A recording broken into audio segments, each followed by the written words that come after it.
Magandang araw sa inyo mga ka-chicken. Okay, ayan mga ka-chicken, magandang araw sa inyo mga ka-chicken kahit maulan ngayon mga ka-chicken, no? Maganda pa rin yung araw kasi ito yung binigay sa atin ng Panginoon na nandito tayo, buhay tayo at na humihinga tayo. Yan.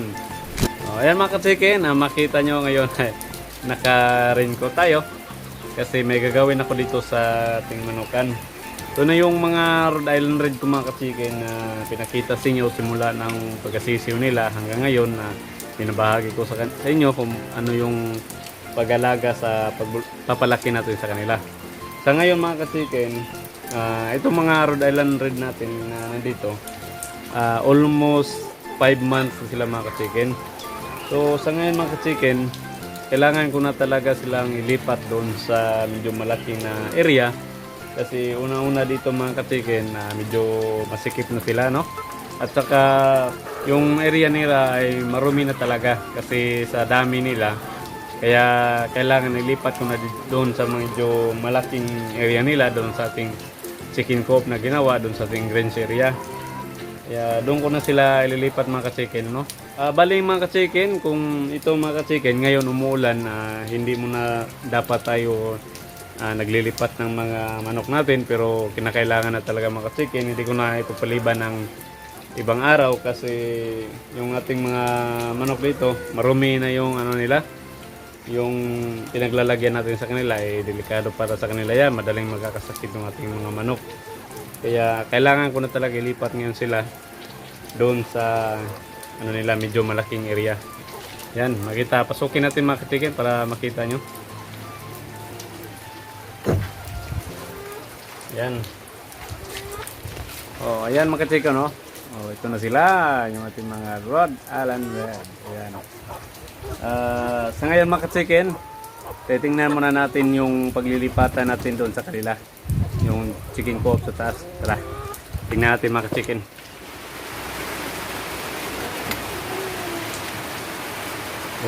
Ayan. Ito na mga ka-chicken. Ready na yung paglalagyan natin sa kanila.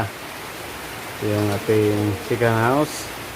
Yan, kung mapapansin nyo, may mga sinampay pa tayo kasi temporary ko muna dyang nilagay kasi maulan mga chicken. Bali multi-purpose na ito. Ayan. So kahapon mga chicken, yung ginawa ko dito na preparation, dito linisan ko lahat. At saka inano natin, disinfect yung area kasi napakahalaga mga ka-chicken na yung paglalagyan natin ng ating mga manok ay naka-disinfect mga ka-chicken kasi yung mga bakterya ay hindi po natin nakikita yan. Yan, bali yan yung dapuan nila tuwing gabi saka kung nagpapahinga sila. Saka yan, may hinating gulong.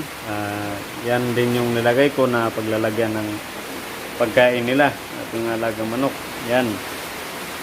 At saka dito naman mga chicken, pwede din na doon tayo sa labas magbigay ng pagkain. Yan. Lalabas lang po ng ulo nila dyan. Naglagay muna ako dito mga chicken ng extra pakainan kasi hindi ko pa natapos dito sa kabila, no? Yan, makita nyo, wala pa dito sa kabila. Wala pang pakainan, hindi pa tapos. Kaya naglagay muna ako ng extra pakainan. Saka yung ating mga nest basket mga ka-chicken, yung paitlogan natin sa kanila, kung mangingitlog na yung ating mga Rhode Island Red. Dito, balibala ko pang dagdagan yan. Pero sa ngayon, yan lang muna. Yan. Saka doon naman mga ka-chicken, nakakulong yung ating mga extra roster, ano? Yan. Mga Rhode Island Red yan, at saka may isang haba doon sa pinakadulo. Ito na, malinis na yung ating paglilipatan sa kanila. Dahil yan yung importante mga katikin. At saka na-disinfect na. Nakita nyo medyo may basa dito ng konti kasi may tumutulo din dito sa taas. Kailangan natin i-repair pa din yan, ano? Yan. Kaya ayos na yan mga katikin. Pwede na ito. Pupunin na natin mga katikin yung ating mga manok doon. Kasi kailangan na talaga silang malipat mga katikin. Maulan ngayon. Supposed to be mga ka-chicken, kung pwede lang hindi pa natin sila ilipat, hindi muna sa ngayon kasi maulan, pero kailangan na talaga mga ka-chicken kasi marumi na yung pinagpistuhan natin o pinaglagyan natin sa ating mga manok. Kaya kailangan na natin malipat ito. Yung mga dati kong manok mga ka-chicken dito, linisan ko naman doon sa kabila at saka i-transpect ko naman doon sila. Yan. Kunin ko muna mga ka-chicken yung ating mga manok doon. So, ayan mga ka-chicken, makita nyo. Ito na sila. Kailangan na talaga natin silang lipat mga ka-chicken.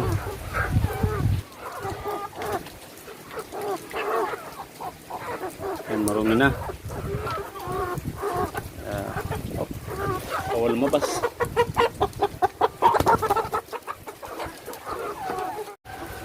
Ayan mga ka-chicken, bago tayo maglipat, share ko muna sa inyo mga ka-chicken, no? Itong ating mga Hubbard.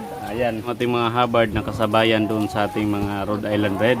Almost 5 months na sila. So ano, mali may 2 roster at saka 4 na inahin. Yun nga mga ka-chicken, sa ngayon, makita natin, almost 5 months pa sila pero nag-start na silang umitlog. Kaya makita nyo mga ka-chicken, ano? So ngayon lang na araw na yan, initlog nila. Kahapon may nakuha din ako ditong isa. Yan. Pero ang gagawin ko dito ngayon mga ka-chicken, kasi almost 5 months na sila, ayaw ko muna silang magkakastahan. Kailangan ko munang i-separate itong 2 na roster. I-separate ko doon para mag-mature muna itong mga inahin natin. Kahit mga 6 months na sila bago sila natin pakakastahan. Yan. Ayos mga ka-chicken, no? Nag-start na talaga silang itlog.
mga ka-chicken, nandito na yung ating mga manok. Rhode Island Red natin. Medyo maluwag na dito para sa kanila, no? Yan, medyo ano na sa kanila. Hindi na masikip at malinis na. Kung makita nyo mga ka-chicken, yung nilagay ko dito sa loob ng kulungan ay ano lang, simento. Bali ano lang mga ka-chicken, walang ipa. Kasi yung style ko dito sa paglilinis ay araw-araw kinukuha lang yung mga ipot nila. Tsaka winawalis lang. Hindi ko na lalagyan ng ipa kasi medyo malaki yung area. At saka mahirap din sa paglilinis, ano? Everyday lang nating lilinisan pag ganito. Okay naman base sa aking obserbasyon. At ito na lang mga ka-chicken. Ngayon mga ka-chicken, yung ibibigay ko sa kanila na painom itong Vitamin Pro. Kasi para ano rin, anti-stress sa kanila, lalo na ngayon ay maulan yung panahon. Ito yung ibibigay natin na painom, ayan o.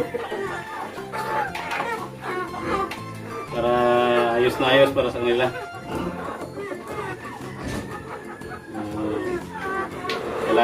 Kailangan nila ito. Anti-stress. Yan. Okay na okay mga ka-chicken.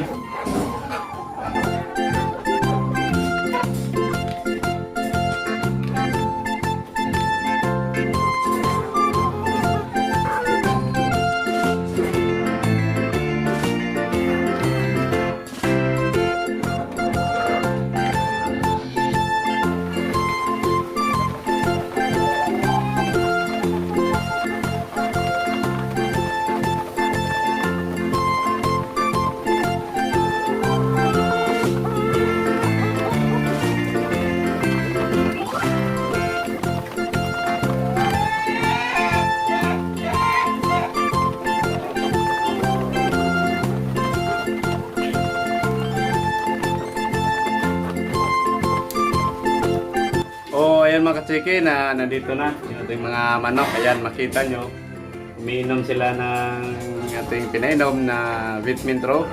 Anti-stress sa kanila, lalo na at bagong lipat sila at saka maulan yung panahon. Maganda para sa kanila. Ayan. Dito, medyo maluwag na sa kanila.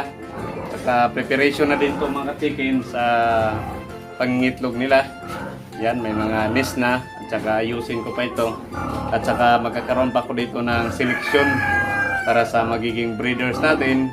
Pipiliin natin yung maganda yung quality na pwedeng gawing breeders para naman yung magiging result nila at saka yung may benta natin sa ating mga buyers ay mga quality talaga na mga sisiw dahil mga quality din yung mga breeders. Ayan, kaya ayos na ayos mga ka-chicken. Ayan, medyo maluwag na sila dito.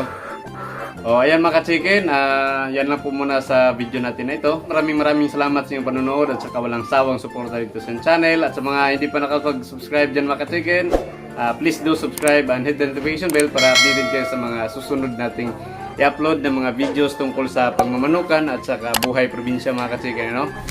Okay, yan. Maraming salamat mga ka-chicken. Ingat po tayo palagi. God bless. Yes, DJ.